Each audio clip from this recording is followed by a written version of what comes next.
అందరికీ నమస్కారం అండి. వెల్కమ్ టు అవర్ ఛానల్ మన వంటలు మన ముచ్చట్లు. ఎలా ఉన్నారండి అందరూ? బాగున్నారా? అందరు బాగున్నారని ఆశిస్తూ ఇవాళ మనం పనీర్ కర్రీని సింపుల్గా, ఈజీగా, పర్ఫెక్ట్గా ఇంట్లోనే ఎలా చేసుకోవాలో, హోమ్ స్టైల్లో ఎలా చేసుకోవాలో చూద్దాం పదండి. మరి ఇంత యమ్మీగా, టేస్టీగా ఉండే ఈ పనీర్ కర్రీని పిల్లలు, పెద్దలు, వెజిటేరియన్స్ ఎంతగానో ఇష్టపడి తింటారండి. మరి ఇంతగా ఇష్టపడే ఈ పనీర్ మసాలా కర్రీని చాలా సింపుల్గా, చాలా ఈజీగా, తక్కువ ఇంగ్రీడియంట్స్తోనే సింపుల్గా ప్రిపేర్ చేసుకోవచ్చండి. అది ఎలాగో చూద్దాం పదండి. మరి దీనికి కావాల్సిన ఇంగ్రీడియంట్స్ ఏంటో చూద్దామండి. పనీర్, క్యాష్యూ నట్స్, ఇవి ఆప్షనల్,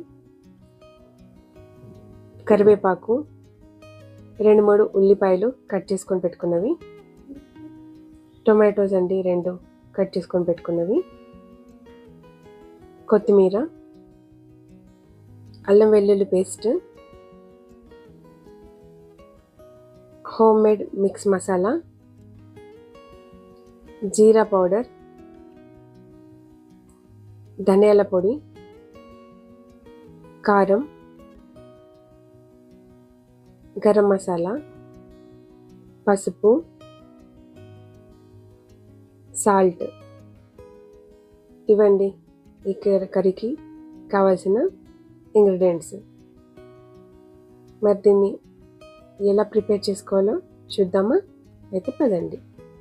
ముందుగా ఒక ప్యాన్ తీసుకొని ఇందులో ఆయిల్, ఒక 2-3 స్పూన్స్ ఆయిల్ వేసుకోవాలండి. ఇప్పుడు ఇందులో ఆనియన్స్, టొమాటోస్ ముందుగా కట్ చేసుకొని పెట్టుకున్నవి ఉన్నాయి కదండి, అవి బాగా వేయించుకోవాలండి. గోల్డెన్ బ్రౌన్ కలర్ వచ్చేంత వరకు బాగా వేయించుకొని చల్లగా అయ్యాక మిక్సీలో పేస్ట్ చేసుకోవాలి. ఇప్పుడు ఒక ప్యాన్లో ఆయిల్ తీసుకొని, డీప్ ఫ్రైకి సరిపడా ఆయిల్ తీసుకొని అందులో పనీర్ పీసెస్ని బాగా డీప్ ఫ్రై చేసుకోవాలండి. ఇలా పీసెస్ని డీప్ ఫ్రై చేసుకోవడం వల్ల పచ్చి స్మెల్ రాకుండా ఉంటుందండి. అలాగే ఈ ఆయిల్లో క్యాష్యూని కూడా డీప్ ఫ్రై చేసుకొని మసాలా ప్రిపేర్ చేసుకోవాలండి. ఇప్పుడు ఒక బౌల్లో గోరువెచ్చని నీళ్లు తీసుకొని అందులో మనం ముందుగా ఫ్రై చేసుకొని పెట్టుకున్న పనీర్ పీసెస్ని యాడ్ చేసుకొని 5 నిమిషాలు నానబెట్టుకోవాలి. ఇలా చేయడం వల్ల పనీర్ సాఫ్ట్గా ఉంటుందండి. ఇప్పుడు ఒక ప్యాన్ తీసుకుని అందులో మనం ముందుగా ప్రిపేర్ చేసుకున్న పేస్ట్, అలాగే పసుపును కూడా యాడ్ చేసుకొని బాగా ఫ్రై అవ్వనివ్వాలండి. బాగా ఉడికిన తర్వాత ఇందులో అల్లం వెల్లుల్లి పేస్ట్ని కూడా యాడ్ చేయాలి. ఇప్పుడు ఇందులో కరివేపాకు యాడ్ చేసుకోవాలండి. ఇప్పుడు యాడ్ చేయడం వల్ల మంచి అరోమా వస్తుంది. ఇందులో కారం, అలాగే రుచికి సరిపడా సాల్ట్ యాడ్ చేసుకొని బాగా కలుపుకోవాలి. బాగా కలుపుకోవాలండి, అడగంటనివ్వకుండా చూసుకోవాలి. ఇలా ఆయిల్ కొంచెం పైకి తేలుతున్నట్టుగా అనిపించినప్పుడు ఇందులో అన్ని గరం మసాలాస్ ఉన్నాయి కదండి, అవి యాడ్ చేసుకోవాలండి. ఇవన్నీ కూడా యాడ్ చేసుకోవాలని ఏం లేదు, మీకు ఏవే మసాలాస్ అవైలబుల్ ఉంటే వాటిని కూడా యాడ్ చేసుకోవచ్చండి. ఇలా అన్ని మసాలాస్ యాడ్ చేసుకున్న తర్వాత బాగా కలుపుకోవాలి. చూస్తున్నారు కదా, ఇలా ఆయిల్ అంతా బయటకు వచ్చేలాగా సైడ్కి వచ్చిన తర్వాత ఇందులో మీకు కావాల్సినంత వాటర్ని యాడ్ చేసుకోవాలి గ్రేవీ కోసం. ఇలా వాటర్ యాడ్ చేసుకుని బాగా ఉడకనివ్వాలండి. ఒక 5 మినిట్స్ బాగా ఉడికిన తర్వాత చూస్తున్నారు కదా, ఇలా ఆయిల్ అంతా పైకి వస్తుందండి.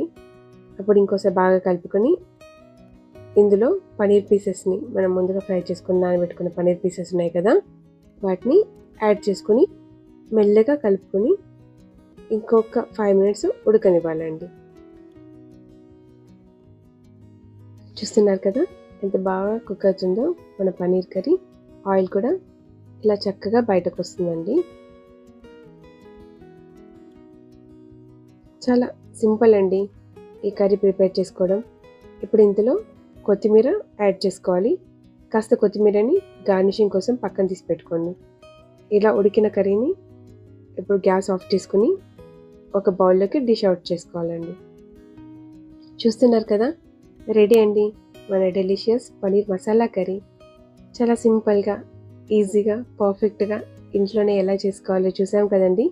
అది కూడా హోమ్ స్టైల్లో చాలా సింపుల్గా ఈజీగా చేసుకోవచ్చండి. మరి మీకు ఈ రెసిపీ నచ్చిందని అనుకుంటున్నానండి. ఇప్పటివరకు మన ఛానల్ని ఎవరైనా సబ్స్క్రైబ్ చేసుకోకపోతే ప్లీజ్ ఒకసారి సబ్స్క్రైబ్ చేసుకోండి.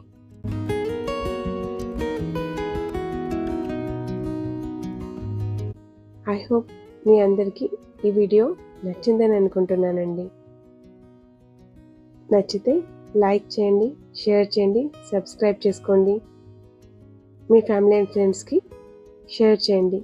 మరో మంచి వీడియోతో మళ్ళీ కలుద్దామండి. ఇంకా మీకు ఎలాంటి రెసిపీస్ కావాలో కింద కమెంట్లో చెప్పండి. బాయ్.